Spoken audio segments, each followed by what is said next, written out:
Welcome back. హైదరాబాద్లో metro rail ఛార్జీల పెంపు తప్పదా? కొత్తగా ఫేర్ ఫిక్సేషన్ కమిటీ వేయనక్కర్లేదా? పాత కమిటీ సిఫార్సులు చెల్లుబాటు అవుతాయా? టికెట్ల ధరల సవరణకు ప్రభుత్వ అనుమతి అక్కర్లేదా? ఈ ప్రశ్నలన్నిటికీ అవుననే సమాధానమిస్తోంది ఎల్ఎన్టీ హైదరాబాద్ మెట్రో రైల్ సంస్థ.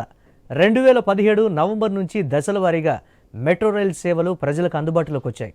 అప్పటి నుంచి గత ఆర్థిక సంవత్సరం ముగిసే వరకు మెట్రో రైల్ నష్టాలు 6,500 కోట్లకు చేరాయని సంస్థ పేర్కొంది.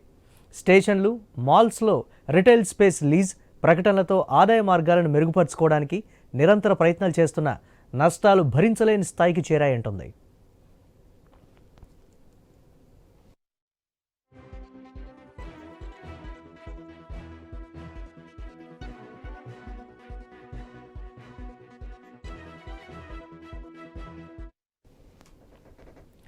కోవిడ్తో తీవ్రంగా నష్టపోయామని మెట్రో రైల్ ఛార్జీలను సవరించాలని ఎల్ఎన్టీ మెట్రో 2022లో రాష్ట్ర ప్రభుత్వాన్ని కోరింది. కానీ అప్పటి బీఆర్ఎస్ సర్కార్ సుముఖంగా లేకపోవడంతో ఛార్జీల పెంపు వాయిదా పడింది.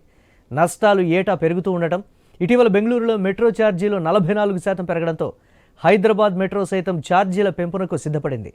ప్రస్తుతం కనిష్ట ఛార్జీ 10 రూపాయలు, గరిష్ట ఛార్జీ 60 రూపాయలు ఉండగా ఎంత పెంచాలి, ఎప్పుడు పెంచాలి, మొదట పెంచి ఆ తర్వాత తగ్గించాలా? ఇలాంటి పలు కోణాల్లో సంస్థ ఆలోచిస్తోంది. ఇప్పటికే 59 రూపాయల హాలిడే సేవర్ కార్డును రద్దు చేసింది. మెట్రో కార్డుపై రద్దీ వేళల్లో 10% రాయితీని కూడా ఎత్తివేసింది. ఇప్పుడు బెంగళూరులో మెట్రో ఛార్జీలు పెరగడంతో హైదరాబాద్ ఎల్ఎన్టీ సంస్థ కూడా ఛార్జీల పెంపు దిశగా ప్రయత్నాలు చేస్తోంది. మరి ఇందుకు కాంగ్రెస్ సర్కార్ నుంచి గ్రీన్ సిగ్నల్ వస్తుందా లేదా అన్నది చూడాల్సి ఉంది. మెట్రో రైల్ ఛార్జీలకు సంబంధించి పెంపు దిశగా ఎల్ఎన్టీ మెట్రో ఆలోచిస్తున్నటువంటి ప్రస్తుత పరిస్థితి ఉంది. ఇటు బెంగళూరులో పెంపు సంబంధించి హైదరాబాద్లో కూడా దాన్ని అమలు చేయాలనేటువంటి పరిస్థితి అయితే ఉంది. దీనికి సంబంధించి మరిన్ని అప్డేట్స్ మా కరెస్పాండెంట్ లహరి లైవ్ ద్వారా అందిస్తారు. Over to you Lahari.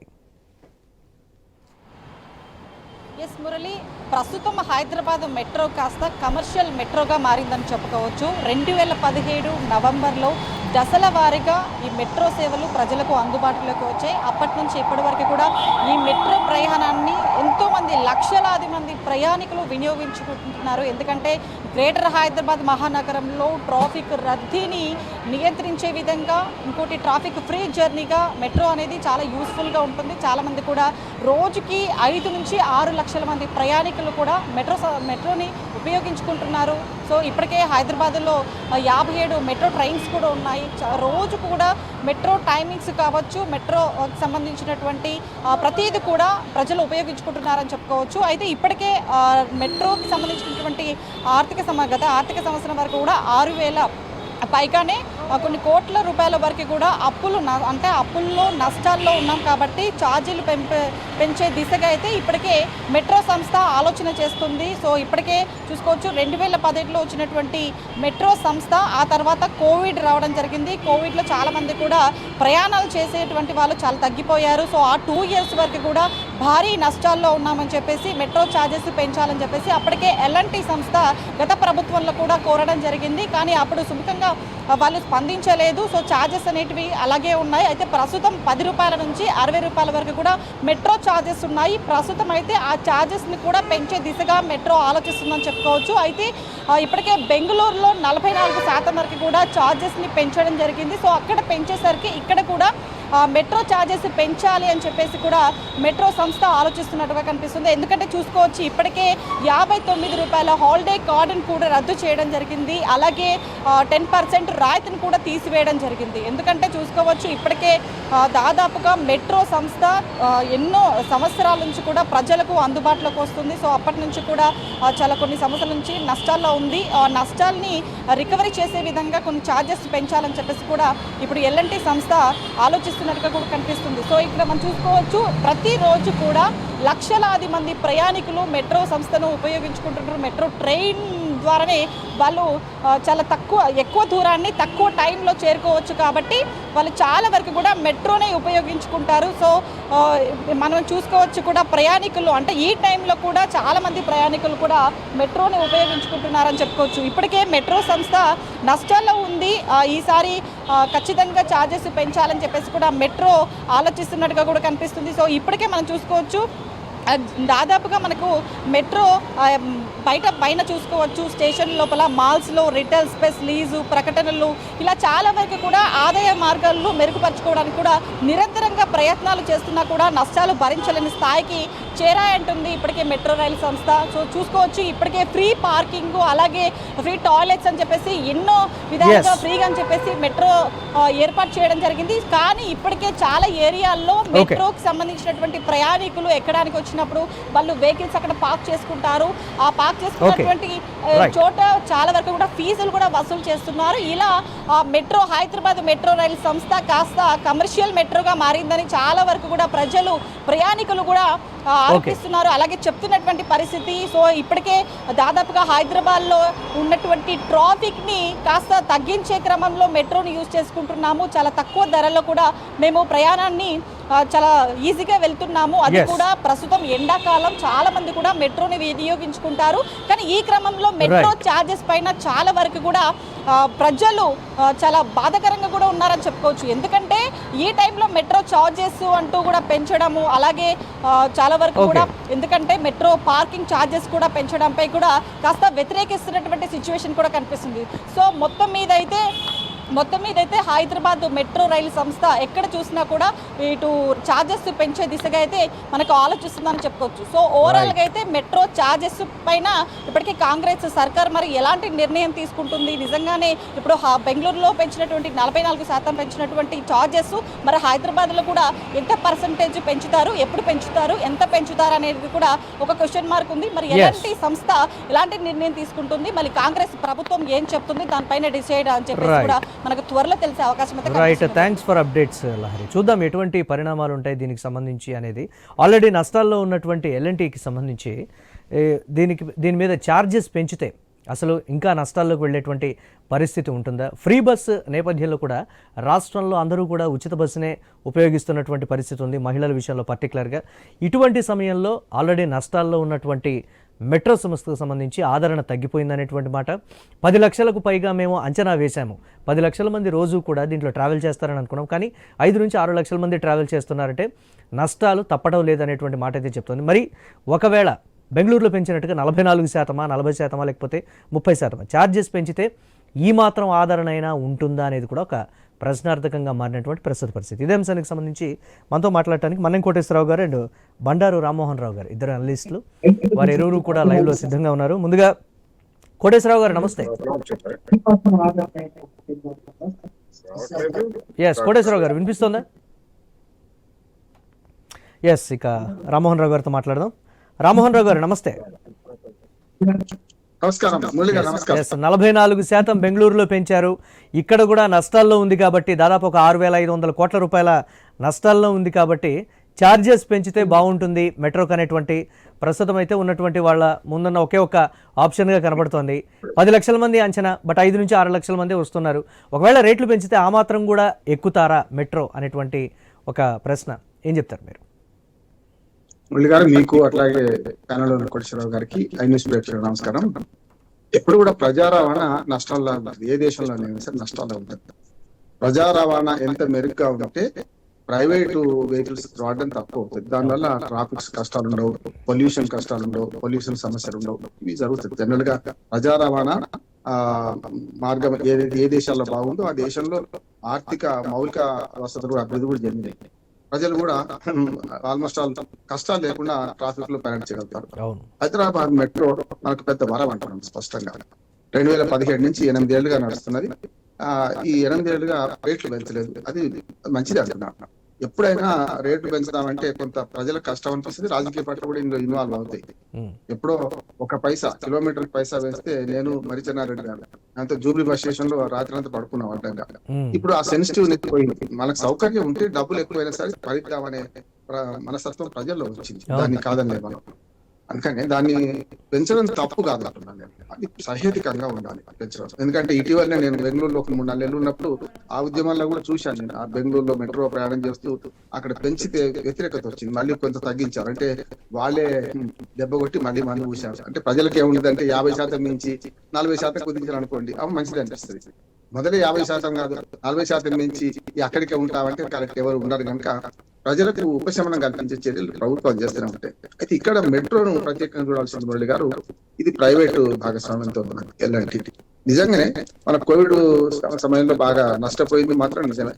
కానీ వాళ్ళకి రెండు రకాలుగా అయింది. మొదట ఊహించింది వాళ్ళు ఏంటంటే ఈ కమర్షియల్ స్పేస్ అమ్ముకుంటే చాలా పై డబ్బులు వస్తాయి అనుకున్నారు. చాలా మంది మా ఫ్రెండ్స్ కూడా మీకు ఐస్ క్రీమ్ పార్లర్స్ రకరకాలుగా పెట్టి నష్టపోయారు. చాలా మంది చిన్న చిన్న చిప్స్ ప్యాకెట్లు అమ్మడం, లేకుంటే రకరకాలుగా అది స్వగృహ ఫుడ్స్ కానీ చాలా పెద్ద మంచి మంచి స్టేషన్లలో పెట్టి కూడా నష్టపోయిన సందర్భాలు చూసాం. ఎందుకంటే ప్రజల్లో ఏముంటదంటే దిగామా వెళ్ళిపోదాం, పని మీద వెళ్ళిపోతారు కానీ దిగి తీరిగ్గా షాపింగ్ చేస్తూ కూర్చోరు. ఏది మెట్రో స్టేషన్ వాళ్ళ ఉరుకుల పరుగుల జీవితంలో కింద బండి పార్క్ చేయడం, మళ్ళీ అయిన కాడికి పోవడం, అక్కడి నుంచి వెళ్ళిపోయి మళ్ళీ రావడం, అంతే కదా. అయితే మనకు మెట్రో స్టేషన్ నష్టాలు రావడానికి ప్రధాన కారణం ఒకటి ఏమంటే కమర్షియల్ స్పేస్ బాగా అమ్ముడుపోతలేదు. రెండోది ఏంటంటే మీకు లింక్ సర్వీసెస్ లేవు. ఉదాహరణకు ఒక మెట్రో స్టేషన్ దిగ్గానే అక్కడి నుంచి వేరే ప్రాంతాలకు వెళ్ళడానికి వెంటనే సర్వీసెస్ ఉంటేనేమో, అంటే ఆర్టీసీ చిన్న బస్సులు మినీ బస్సులు పెడతామన్నారు, అంటే ఆర్టీసీకి దీనికి లింక్ లేకపోవడం కూడా ఒకటి జరిగింది. మేము చాలా రోజులు ఒక ఉద్యమం చేసినాం ఏంటంటే అన్నిటికీ ఎంఎంటీఎస్, మెట్రో, ఆర్టీసీ ఈ మూడు కలిపి ఒక పాస్ ఇవ్వాలి. ఇప్పటికి కూడా అది సాధ్యం అవుతలేదు. కొంతవరకు మొదలు పెట్టారు, తర్వాత సాధ్యం కావట్లేదు. అన్నిటికంటే బెంగళూరుకు హైదరాబాద్ మనం పోలిక చూస్తే బెంగళూరులో మీకు మన 6 బోగీలు ఉంటున్నాయి, మన దగ్గర 3 బోగీలే ఉంటున్నాయి. 3లో సగం బోగి ఇంజన్ కే పోతుంది. కానీ నష్టాలు తగ్గించుకోవాలంటే ఒకే ఇంజన్ తో నడిచే దానిలో 6 బోగీలు ఎందుకు పెట్టలేదు? ఇప్పుడు నాకు అర్థం కాని సమస్య ఏంటంటే మన రెడ్డి గారితో మాట్లాడలే కానీ నాకు ఇప్పటికీ అర్థం కాని ఏంటంటే మెట్రో హైదరాబాద్ మన బెంగళూరులో 6 బోగీలు ఉంటే ఇక్కడ 3 ఎందుకుంటున్నాయి? 6 బోగీలు ఉంటే మనకు సమయం కలిసి వస్తుంది. అట్లాగే ఒక డ్రైవర్ ఒక్కడే సరిపోతాడు, సిబ్బంది ఇవన్నీ మనకు వెసులుబాటు ఉంటుంది కదా.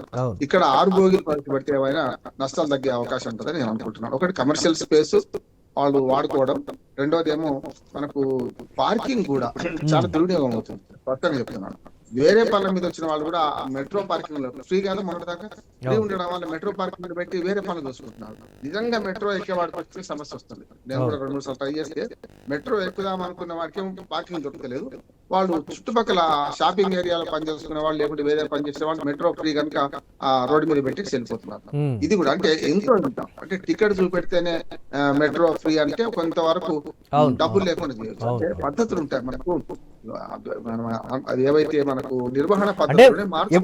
ఎప్పుడైతే కాంగ్రెస్ ప్రభుత్వం అధికారం చేపట్టిందో ఇమ్మీడియట్ గా ఎల్ఎన్టీకి సంబంధించినటువంటి చైర్మన్ ప్రభుత్వం ముందు పెట్టినటువంటి ప్రతిపాదన, మీరు అధికారంలోకి వచ్చారు, మహిళలకు ఉచిత బస్సు సర్వీస్ పెట్టారు. సో ఈ నేపథ్యంలో వాళ్ళే ఎక్కువగా వినియోగించడం జరుగుతుంది, అసలే నష్టాల్లో ఉంది, కొంచెం దీనికి సంబంధించి ఏమైనా రాయితీలు కావచ్చు, లేకపోతే ఇతరత్ర అన్నీ కూడా కాస్త చూడండి, ఛార్జెస్ పెంపుకు సంబంధించినటువంటి ప్రతిపాదన అయితే పెట్టారు. బట్ చూడాలి ఎలా ఉండబోతుంది అనేది. రైట్, మాట్లాడదాం ఒకసారి. రైట్, ఇక మనం కోటేశ్వరరావు గారు ఉన్నారు, వారితో కూడా మాట్లాడదాం. కోటేశ్వరరావు గారు నమస్తే. నమస్తే. కమర్షియల్ స్పేస్ని సరిగా వినియోగించుకోలేకపోవడమా, లేకపోతే దీనికి సంబంధించి కోవిడ్ అనేటువంటి ఒక కారణం, కమర్షియల్ స్పేస్ వెళ్ళకపోవడం అనేది ఒక కారణం, లేకపోతే ప్రభుత్వం ప్రకటించినటువంటి పథకాలు మహిళల విషయంలో పర్టికులర్గా అనేది రకరకాల కారణాలు ఏమైనా కానీ 6,500 కోట్ల రూపాయల నష్టంతో కొనసాగుతున్నటువంటి మెట్రోకి ఇప్పటికిప్పుడు బెంగళూరు తరహాలో, అంటే బెంగళూరులో మనం ట్రాఫిక్ను చూస్తూ ఉంటాం, హైదరాబాద్ కన్నా దాదాపు ఒక 10-20 రెట్లు ఎక్కువగా ఉండేటువంటి పరిస్థితి. అక్కడంటే 44% ఛార్జెస్ పెంచితే వర్క్ అవ్వచ్చు మేబీ, బట్ ఇక్కడ అది నడుస్తుందా లేదా అనేది కూడా ఒక క్వశ్చన్ మార్క్. ఏం చెప్తారు మీరు? ఇప్పుడు బెంగళూరుతో ఎందుకు పోల్చుకోవాలి, ఢిల్లీతో ఎందుకు పోల్చుకోవట్లేదు ఇక్కడ ఉన్నటువంటి మెట్రో అధికారులు? మంచి సమస్య. అవును, ఢిల్లీ కూడా మన దేశంలోనే ఉంది కదా. అవును, ఢిల్లీకి అయ్యేటువంటి మెట్రోకి అయ్యేటువంటి ఖర్చు కానీ, హైదరాబాద్ కానీ ఇవన్నీ కూడా డిఫరెంట్, కొంచెం తేడా ఉండొచ్చు తప్ప. అక్కడేమో గరిష్టంగా 60 రూపాయలు ఢిల్లీలో, బెంగళూరులో గరిష్టంగా 90 రూపాయలు. అవును, అంటే హైదరాబాద్ లో కూడా ఇప్పుడు ఉన్నటువంటి 60 రూపాయలని ఇంతకుముందు 50 రూపాయలు ఉండేది, దాన్ని 60 రూపాయలు చేశారు. ఇప్పుడు 60 రూపాయలు కూడా 90 రూపాయలు బెంగళూరులో మాదిరి చేస్తారా అనేటువంటి సమస్య. అందుకని పోలిక బెంగళూరుకి లేదా ఢిల్లీకి హైదరాబాద్కి అయినప్పుడు దేని తక్కువగా ఉంటే దాన్ని తీసుకోవాలనేటువంటిది మేళాకి వాళ్ళు సజెస్ట్ చేస్తారు. రెండోది, ప్రజా రవాణా రంగం అనేటువంటిది ఎక్కడ లాభాల కోసం ఎవరైనా నడిపేస్తే అది జనాన్ని దోపిడీ చేయడం తప్ప మరొకటి కాదు. సౌకర్యం కోసం, సేవగా మనం నడపాలి తప్ప లాభాల కోసం నడపడం అంటే స్క్రీజ్ చేస్తారు. బెంగళూరులో జరిగింది ఏమిటి? 71% పెంచారు. 71% పెంచుతూ జనం గొడవ చేయడం తోటి దాన్ని 44% మళ్ళీ తగ్గించారు. అదొక టాక్టిక్స్. అలాంటి టాక్టిక్స్ ఇక్కడ కూడా వాళ్ళు ప్రదర్శించేటువంటి అవకాశం ఉంది. అందుకని ఏ విధంగానూ మెట్రో చార్జెస్ భారీ స్థాయిలో నామమాత్రంగా ఒక 5 రూపాయలు అంత పెంచడం అంటే అది దాన్ని అర్థం చేసుకోవచ్చు. కానీ బెంగళూరు స్థాయిలో పెంచాలని కనుక అనేట్లయితే ఆ పెంచితే కనుక ఇక్కడ ఉన్నటువంటి జనం మరింతగా దోపిడీకి గురవుతారనేది ఒకటి. ఇప్పటికే నా అభిప్రాయం ప్రకారం మెట్రో కోసం, మెట్రో ఆదాయాన్ని పెంచడం కోసం కేంద్ర ప్రభుత్వం ఎంఎంటీఎస్ సర్వీసులని దిగ్గొస్తా ఉంది. ఎంఎంటీఎస్ ఎక్కాలంటే భయం, స్టేషన్కి వెళ్తే ట్రైన్ ఉంటుందో లేదో తెలియనటువంటి పరిస్థితి ఎంఎంటీఎస్ రైల్వే శాఖ ద్వారా మరి వాళ్ళు ఇప్పటికే అటువంటి సిచ్యువేషన్ కల్పించారు. దాన్ని అడ్వాంటేజ్ తీసుకోవాలనుకుంటే ఎల్ఐటి అటు అది మెట్రో లేక మెట్రో భారం అయిపోయి ఎంఎంటీఎస్ సౌకర్యం లేక హైదరాబాద్ పరిసరాల్లో ఉన్నటువంటి 1.5 కోటి మంది జనాభా ఏం కావాలి? అందువల్ల ఇది ఏ విధంగానూ సమర్థనీయం కాదు. ఎట్టి పరిస్థితుల్లోనూ ఇటువంటి పెంపుదలలో ఈ స్థాయిలో బెంగళూరు స్థాయిలో పెంపుదలను అంగీకరించుకోవడం అనేది నా అభిప్రాయం. మరి రేవంత్ రెడ్డి సర్కార్ ఏం చేస్తుంది ఏమిటి అనేటువంటిది మనం చూడాల్సి ఉంటుంది. ఇది కనుక ఈ విధంగా కనుక పెంచేట్లయితే డెఫినెట్ గా ఇప్పుడు ఉన్నటువంటి ఎక్కేటువంటి జనం కూడా తగ్గిపోతారు. ఎందుకని కమర్షియల్ స్పేసెస్ సక్సెస్ కాకపోవడానికి కారణం ఏమిటి అనేటువంటిది కూడా ఆలోచించాలి. మరి ప్రైవేట్ రంగం వాళ్ళు అంటే మొత్తం అంతా కూడా సర్వేలు పేద శాస్త్రీయంగా సర్వేలు చేస్తారు, లేకపోతే అంచనాలు పక్కాగా వేస్తారని చెప్తారు కదా. మరి ఎక్కడ తప్పింది? ఎల్ఎండి అంచనా ఎక్కడ తప్పింది? అంటే ఆ ప్రాజెక్టును దక్కించుకోవడం కోసం లేకపోతే పేరు కోసం ఆ విధంగా చెప్తా ఉందా? ఏమిటి? ఎందుకని ఫెయిల్ అయింది? దాన్ని కేసు చేయడం అనేటువంటిది ఒకటి. నాకు అనిపిస్తుంది ఏంటంటే ఎల్ఎండి ఇప్పుడు ఈ మన హైదరాబాద్ మెట్రో ప్రారంభమైనటువంటి సమయంలో ఈ ఐటీ రంగంలో ఉన్నటువంటి వేతనాలు ఇవాళ లేవు. అనేక మంది చాలా పరిమితమైనటువంటి వేతనాలతోటి ఈ చేస్తున్నారు. అటువంటి వాళ్ళందరూ కూడా నిజానికి ట్రాఫిక్ జాగ్రత్తలో ఉన్నారు. ఇప్పుడు రేపు కనుక పెంచేట్లయితే అలాంటి వాళ్ళందరికీ కూడా భారంగా మారేటువంటి అవకాశం ఉంటుంది.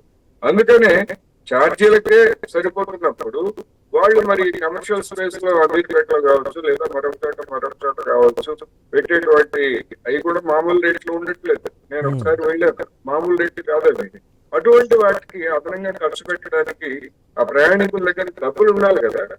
ఆ డబ్బులు లేనటువంటి పరిస్థితి ఇవాళ దానికి కారణంగా ఉంది. అందుకని ప్రజా రవాణా వ్యవస్థలో వచ్చేటువంటి కష్టాలని ఏమైనా ఉంటే ప్రభుత్వమే సబ్సిడీ ద్వారా భరించాలి, లేదా ప్రభుత్వం దానికి సంబంధించినటువంటి ఇతర అంశాలన్నీ అంటే ఇప్పుడున్న సిచ్యువేషన్ లో కోటేశ్వరరావు గారు ప్రభుత్వం నుంచి స్పందన మాత్రం ఈ విషయంలో శూన్యం అనేటువంటి ఒక మాట అయితే వినిపిస్తోంది. ఏది చేసినా ఇప్పుడు ఉన్నటువంటి పరిస్థితుల్లో ప్రభుత్వం ఒకవేళ నిర్ణయం తీసుకున్నా, ఎల్ఎన్టీ ఏమైనా దీనికి సంబంధించిన నిర్ణయం తీసుకున్నా కానీ అది కంప్లీట్గా ప్రజల మీదే భారం పడేటువంటి పరిస్థితి తప్ప ఎక్కడ ఊరటొచ్చేటువంటి పరిస్థితి లేదు అనేటువంటి మాట. దీన్ని ఎలా చూడాలి? ప్రభుత్వం వైపు నుంచి స్పందన శూన్యం అని మనం అనుకోకర్లా. అదొక టాక్టిక్స్. ఎందుకంటే ఈ విధమైనటువంటి చర్చ పెట్టడం ద్వారా లేదా అనివార్యమైనటువంటి పరిస్థితుల్లో మేము అంగీకరించాల్సి వచ్చిందని చెప్పేసి ప్రభుత్వ పెద్దలు, ఎందుకంటే డబుల్ స్టేట్మెంట్స్ ఉంటాయి, ఒక జేబులో ఒక స్టేట్మెంట్, రెండో జేబులో ఇంకో స్టేట్మెంట్ కూడా పెట్టు తిరుగుతారు ఎవరైనా కానీ, కాంగ్రెస్ అయినా బీఆర్ఎస్ అయినా బీజేపీ అయినా. అందుకని దీనికి డెఫినెట్ గా ఇప్పుడు ఎట్లాగైతే ఆర్టీసీ వాళ్ళు చెప్తున్నారు మహిళలకి ఉచితమైనటువంటి ప్రయాణం ఇచ్చినందువల్ల అని చెప్పేసి చెప్తున్నారు. అదే మెట్రో వచ్చినప్పుడు ఆటో కార్మికులు ఏమనుకున్నారు, మొత్తం అంతా కూడా మా జీవితాలన్నీ కూడా ఈ మెట్రో తోటి ఆరిపోతాయి, మా ఆదాయాలు ఇంకా పడిపోతాయని చెప్పేసి అన్నారు. జరిగిందా? అటువంటి ఏమీ జరగలేదు కదా. అదే విధంగా ఆటో కార్మికులు కూడా యాజిటేషన్స్ కూడా చేశారు కదా, మహిళలకి ఉచిత బస్సు పథకం ఇచ్చినందువల్ల మా ఆదాయం తగ్గిపోతుంది, మాకు అదనపు డబ్బులు ఇవ్వాలి మాకు అని చెప్పేసి వాళ్ళు ఇప్పటికీ డిమాండ్ చేస్తూనే ఉన్నారు కదా. అందుకని ఇటువంటివన్నీ కూడా మరి ప్రైవేట్ రంగ సంస్థలు పెద్ద తెలివితేట కలిపి ముందు ఊహిస్తారని అనుకుంటారు కదా. ఇట్లాంటివన్నీ కూడా అప్పుడు మెట్రో ప్రారంభించినప్పుడు కూడా ఇట్లాంటి ఉచిత బస్సు పథకాలు లేదా ఇలాంటి పథకాలన్నీ ఉన్నాయి, అనేక చోట్ల ఉన్నాయి. ఢిల్లీ దాంట్లో నామినల్ రేట్లకే బస్సుల్లో అంత అక్కడ తక్కువ అందుకని ఇవన్నీ ఆలోచించుకోకుండా మేము పెట్టుబడి పెట్టిన తర్వాత మాకు నష్టాలు వస్తున్నాయి ఇదంతా ఒక నాటకం అనేది నా అభిప్రాయం. చూద్దాం. అందుకని ఏ మాత్రం కూడా Hmm. దీన్ని ఈ పెంపుదలలో వాళ్ళు కోరుకున్న మాదిరి పెంపుదలను సహించకూడదు అనేది అంగీకరించకూడదు అనేది నా అభిప్రాయం. మాట్లాడదాం దీని మీద. రైట్, రామ్మోహన్ గారు, ఫైనల్గా కనెక్టివిటీ విషయంలో కూడా దీనికి సంబంధించి పటాన్ చెరువు వరకు కూడా మెట్రో ఉండాలనేటువంటి మాట అక్కడ నుంచి కూడా విజ్ఞప్తులు బాగా వస్తున్నటువంటి ప్రస్తుత పరిస్థితి. కాస్త విస్తరిస్తేనైనా ఒకంత లాభాల బాట పట్టడం సంగతి పక్కన పెడితే నష్టాల నుంచి ముందు మనం బయటికి రావచ్చు అనేటువంటిది కొన్ని అంశాలు. అలాగే ఓల్డ్ సిటీలో కూడా మెట్రో విస్తరణకు సంబంధించి పనులు కూడా ముమ్మరంగా జరుగుతున్నటువంటి పరిస్థితి ఉంది. సో వాటి విషయంలో తొందరగా నిర్ణయాలు తీసుకొని ఇమీడియట్గా కూడా తొందరగా కన్స్ట్రక్షన్ అనేది ఒకవేళ కంప్లీట్ అయిపోతే ప్రాజెక్ట్ కానీ ఈ నష్టాల నుంచి బయటపడేటువంటి ఛాన్సెస్ దాదాపుగా సగానికి పైగా ఉన్నాయనేటువంటి మరో వెర్షన్ వినిపిస్తుంది. దీన్ని ఎలా చూడాలి? ఖచ్చితంగా, ఎందుకంటే ఎండ్ పాయింట్ దూరంగా ఉంటే ఎక్కేవాళ్ళు ఎక్కువ మంది ఎక్కుతారు.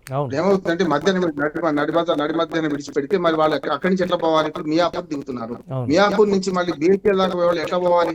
కష్టం అవుతుంది. కనుకనే ఎక్స్టెన్షన్ ఒక మంచి మార్గం అంటున్నాను. ఎక్స్టెన్షన్ ఒకటి.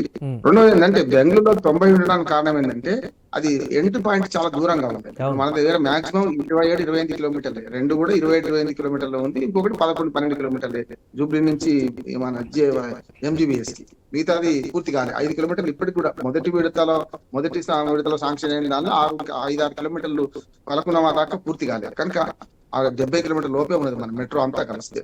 ఏదైనా 27 కిలోమీటర్లు. కనుక 90 రూపాయలు ఉండడానికి అక్కడ 34 కిలోమీటర్లు 35 కిలోమీటర్ల రేంజ్ ఉన్నది అక్కడ మనం పెడుతున్నది. అది దానివల్ల కొంత అనుకో ఎండ్ పాయింట్ 60 రూపాయలు అనేది మొదటి నుంచి 60 ఉంది. నాకు తెలిసి అయితే 60 మాక్సిమం ఉంది 2017 నుంచి. కొత్తగా పెంచింది లేదు, తగ్గించింది లేదు. కానీ నా ఉద్దేశం ఏంటంటే ప్రజల సౌకర్యం చూసుకోవాలంటే ఎప్పుడు ప్రజా రవాణా లాభదాయకంగా చూడొద్దు, లాభంగా దృష్టితో చూడొద్దు. కానీ ఆర్టీసీలో ఉచిత బస్సు మహిళలకు వచ్చినప్పటికీ కొంచెం తక్కువైంది. ఇక్కడైతే నేనేమంటే అసలుకి ఎసరు రావద్దు కదా నేను అంటున్నాను. ఇప్పుడు ఉభయ కుశలోపరి ప్రజలకు పెరగడం మంచిది కాదనిపిస్తుంటది. ఇటేమో నిర్వహణ భారం ఎక్కువైతే కూడా మరి ఎక్స్టెన్షన్ రేపు మెట్రో ఎక్స్టెన్షన్ కూడా ఆగిపోయే ప్రమాదం ఉంది కదా లాభాలు రాకపోతే. కనుక ఈ రెండింటిని కాపాడుకోవాల్సిన అవసరం ఉన్నది. ఇంతకుముందు కొడిసరావు చెప్పినట్టు రెండు ఉంటాయి. మాకు ఇష్టం లేదని వాళ్ళే ప్రకటిస్తారు, రెండు చూసుకుంటే మనకు ఎక్స్టెన్షన్ ఒక మార్గం. మురళి గారు ఖచ్చితంగా ఇప్పుడు కొత్తగా మరొక 60-70 కిలోమీటర్లు పెంచుతామంటున్నారు కదా, దాని వల్ల లాభాల బాట పట్టే అవకాశం అయితే ఉంటది. ఏదైనా సరే పెంచడం పూర్తిగా వ్యతిరేకించాను నేను. పెంచడం అడ్డగోలు పెంచడం కూడా తప్పే అంటున్నాను నేను. కొంతవరకు పెంచి సౌకర్యాలు పెంచాల్సిన అవసరం ఉందని. Yes, right. Thank you Rammohan Rao గారు, కోటేశ్వరరావు గారు డిబేట్లో పార్టిసిపేట్ చేసేందుకు థ్యాంక్ యూ వెరీ మచ్. ఇవి ఇప్పటి వరకు updates. Keep watching I news.